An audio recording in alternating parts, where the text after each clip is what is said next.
National Police Commissioner Fani Masemula says the men and women in blue deployed to Reiche Park in Boksburg, where 6 people were gunned down, will remain in the area. The incident, which occurred yesterday, has left community members living in fear.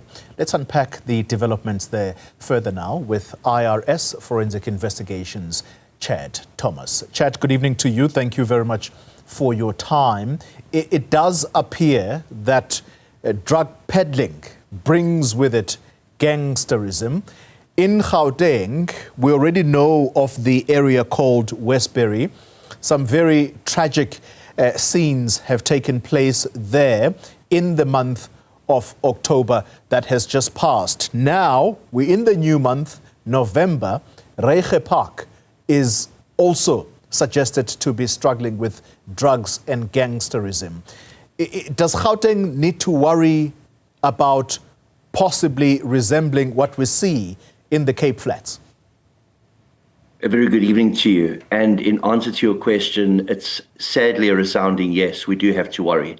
When one looks what's been happening in the Cape, it has replicated itself on the Rand. We've seen from the far East Rand all the way to the far West Rand, in all areas around Johannesburg, there's been major issues in respect of gangs, whether it's infighting, whether it's turf wars. It's been ongoing for the last couple of months. There was an assassination on the Golden Highway of a gang leader by the name of Senki. There was another hit at Mill Park Hospital, another person that went by the name of Blush, who was apparently linked to gangsterism in Reiche Park. Of course, the Westbury shooting that you spoke about with the youngsters. And now we see this playing out in Reiche Park with 6 people killed and 3 seriously wounded. It's a massive problem. And the unfortunate part is it seems that SAPS is playing catch up and using what we call the Band-Aid approach in trying to sort or settle or contain the situation. Yeah, I know of one particular MP. I just did not see her in that area today where government officials descended. It was the Premier, including the National Police Commissioner, Fani Masemula. But I heard that Ms. James, the Member of Parliament, who really rose to fame on the back of lolly lounges, and she almost became a lone voice in trying to dismantle these, trying to say, we have to point out at these houses that seem to be housing gang leaders or gang members. It was a very feared thing to do at that time, but she did it. Today, she sits in Parliament, and I'm saying this because the first time I heard of lolly lounges was again here in Gauteng. So once again, I ask you this question, Chad. Is Gauteng slowly becoming a gangland where gangsterism and drugs are becoming more and more entrenched? It's not slowly, it's here, and it's been here for some time. One can go back. I went to Reiche Park earlier this morning, and I met with the family of one of the deceased from last night's shooting.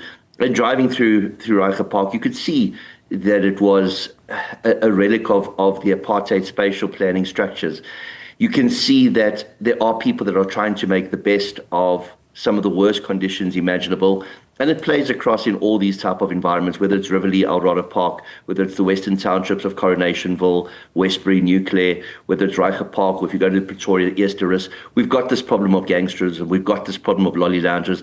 And the tick epidemic in Johannesburg is no different to the tick epidemic in the Western Cape. We're also seeing problems in Port Elizabeth, we're seeing problems in Durban. We're just seeing a lot more violence from the Cape Flats because there's been a vacuum in leadership. And now that we've seen 2 leaders taken out in Gauteng, as a result of that vacuum of leadership, we're now seeing these hits becoming far more prevalent. I mentioned at the outset of the insert, there was the hits of Senki on the Golden Highway, there was the hits of Blush at Mill Park, and this is creating a situation where it's becoming a free-for-all. Very much the same as what we saw in Cape Town, where gang leadership was taken out and people started trying to fill the void. It's extremely viable from a financial perspective to control the turf where drugs are sold. So let's talk about the response to this by the police. In the Cape Flats, we know that there is a gang unit from the police that literally sits there and tries to deal with the issue of drug peddling, including Gangsterism. Do we have a similar unit or a similar outfit in Gauteng and other areas that you've mentioned? KZN, by the way, is also party to this. Yeah, Phoenix and KZN has been blowing up the last couple of months with turf wars. But we do have the AGU spread across South Africa, the anti-gang unit. You've got components from the Hawks as well as from the normal SAPs that form part of the anti-gang unit and have been trying to put an end to this. But you need crime intelligence to play a far greater role. It's only through crime intelligence that you can infiltrate using 252A projects with informants or undercover police officers that you're able to actually identify, infiltrate, and then dismantle or disrupt gang operations. As it stands right now, the Band-Aid approach of saturating an area with police officers, it doesn't really work only once they've left. It works while they're there, but then they have to go to the next problem. So a lot of the police officers you're seeing in Reiger Park today were most probably in Westbury a couple of days ago when Westbury had its shootings. The same plays out across the country. We just have too few resources. It's limited. You've got 180,000 police officers, of which 150,000 are purportedly operational, for a population in excess of 62 million. It doesn't make sense. We need to throw more resources at this. Crime needs to be declared a national security threat so that they can open up more funding. It doesn't help creating the wardens, for example, that have now been disbanded. And when they were created, 500 million was spent on them. I think it would be now closer to 1.5 billion rand over the last 3 years that was spent on the Gauteng wardens, who were never armed, who could never actually prevent crime from occurring. That money could have been far better spent if it was used in our policing structures, and if we start decentralizing our policing structures to provincial and local levels, to start giving our local and provincial levels investigative powers, because they don't have those powers. And at least that will be able to support the police from a operational perspective. That's a very interesting comment, because you seem to be talking the same language as the Western Cape government. And interestingly, we started this conversation by drawing these parallels between what's happening in the Western Cape, Cape Flats to be exact, versus what is clearly happening in Gauteng. And so perhaps it's fitting that we end the conversation with that very theme, because if in the Western Cape or in the Cape Flats, the police have not been able to stem the flow of drugs and therefore propping up the whole issue of gangsters and the gangsters' paradise, where you have gang leaders who die tomorrow and there's another one that is going to lead whatever gang grouping, then that's how that situation has become entrenched in the Cape Flats.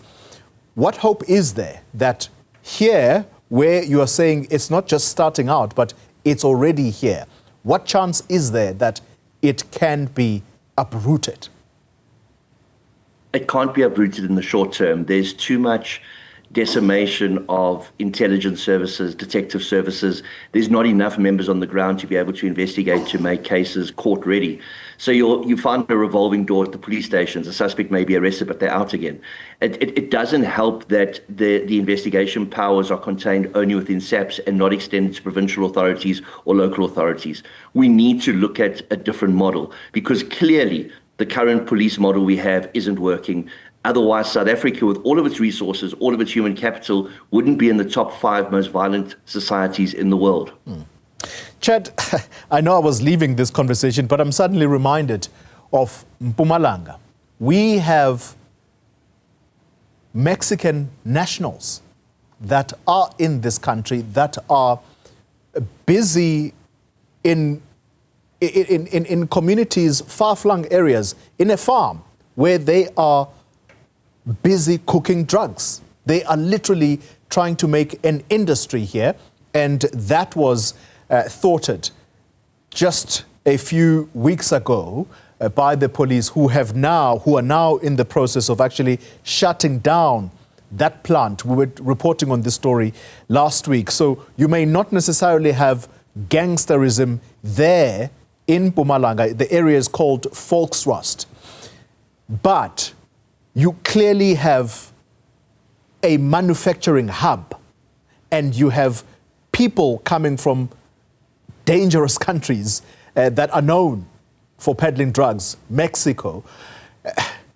Where are we in this country? Why is it so easy to infiltrate this country in this way? It's frightening to think that the Sinaloa cartel and the Cali cartel have been able to set up shop in South Africa, not just to supply a booming local market, but more importantly, to be able to supply an international market. You must understand, South Africa has always been a transnational point for South American drug syndicates because of our geographic location, the fact that we export so much product to other countries. So a lot of drugs were coming into South Africa, being repackaged and then sent out. It now seems easier to manufacture methamphetamines on our soil and then export it, and also for local use. It's a frightening development, and it goes to what I mentioned earlier. We need a very strong and well-capacitated crime intelligence. The caretaker of the police ministry at the moment in his anti-corruption, when he was wearing that hat and issued a report recently, called for the disbanding of crime intelligence. We can't do that now. We can't just disband. Kgalema Motlanthe, when he was caretaker president, disbanded the Scorpions. We can't just disband if something's not working. We need to capacitate and find out why it's not working and make it work, and then look at the projects that they're working on and replicate their successes. We've seen successes in CRTs, ATMs, kidnap for ransom, especially where crime intelligence has worked together with their public and private partners. So we can't disband crime intelligence. We have to capacitate them. Same with state security. We can't disband them, because every time we talk about disbanding, the criminals are thrilled. They rub their hands in glee.